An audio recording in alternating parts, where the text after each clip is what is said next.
second leg of F1's Asian doubleheader comes at the spectacular Suzuka circuit this weekend for the 2023 Japanese Grand Prix. A thrilling end to Singapore set the stage for the must-see viewing across all 3 days, with the storylines of Red Bull's revenge, Carlos Sainz starting a streak, and Pirelli tyre testing.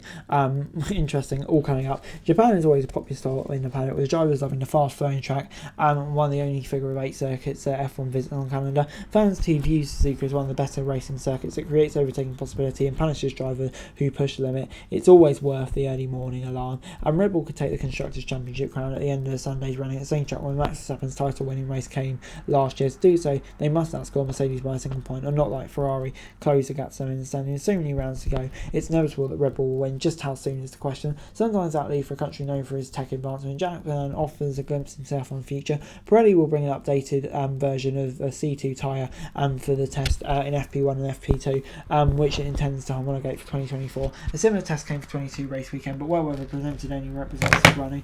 Thankfully, the forecast looks better this weekend, and aside from the brand new C2 tyres, the teams will run 3 Pirelli tyres, the hardest ones, C1, C2, C3, catering to the demanding characteristics of the 5.8km track. The figure-of-8 layout creates a unique challenging load on the wheels, thanks to even a relatively number of right-hand and left-hand corners, and causing tyre wear on both sides. Managing tyre life will be pivotal. The C1, C2, C3 trio is similar to last year's selection, but 2022 C1 became this year's C0. But yeah, we knew Verstappen was beatable in 2023, but only by his teammate Sergio Perez, who toppled the Dutchman until Singapore. Sainz now has 2 consecutive pole positions, became the first non-Red Bull victory of the year, so the Spaniard will be looking to continue his impressive form.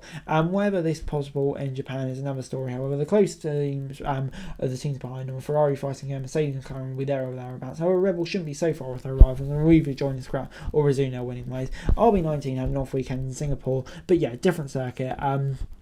And yeah, it's worth scouting the 2 rookies. Oscar Piastri, fresh from a sizable contract extension, will benefit with McLaren's upgrade. Lando Norris will look strong as well. Meanwhile, Liam Lawson's already raced at Suzuka, so yeah, I think he'll be feeling pretty confident coming into this one, doing so well. AlphaTauri's brought upgrades to Singapore, so yeah, a combination of those things should help him. And yeah, an early start, 6 a.m. qualifying, 7 a.m. For the race. Yeah, on Sky F1 as per usual. Clear dry skies, so we're not going to have a repeat of last year, but setting up for an interesting weekend.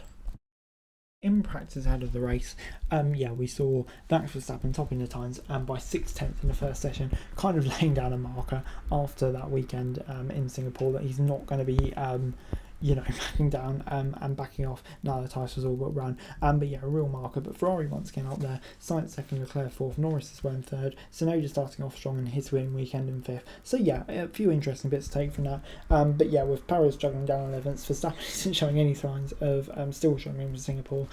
Yeah, really laying it down in his first lap. And then in practice too, obviously the more representative session with the timing of everything, race, etc., and of course not having to run the Pirelli mandated kind of test tyres that we had to in FP1 as well. So yeah, much more you could kind of read into this session, and yeah, I think this was kind of all really about Red Bull really laying down a marker. Verstappen over 3/10 clear as Charles Leclerc, Norris further back, Sainz, Russell. So yeah, in behind them it kind of looks a bit more competitive, but yeah, I think it's fair to say that Red Bull definitely have a pretty solid advantage coming into this weekend. And then in practice 3, of course, the last session before qualification, Verstappen fastest, McLaren 2 and 3, kind of cementing their status as the second team, but still quite a way back. So yeah, it is looking very promising. Then you've got Perez, and then it seems to be the Ferraris, followed by Mercedes, followed by Aston Martins. So yeah, kind of clear order forming on a track like this.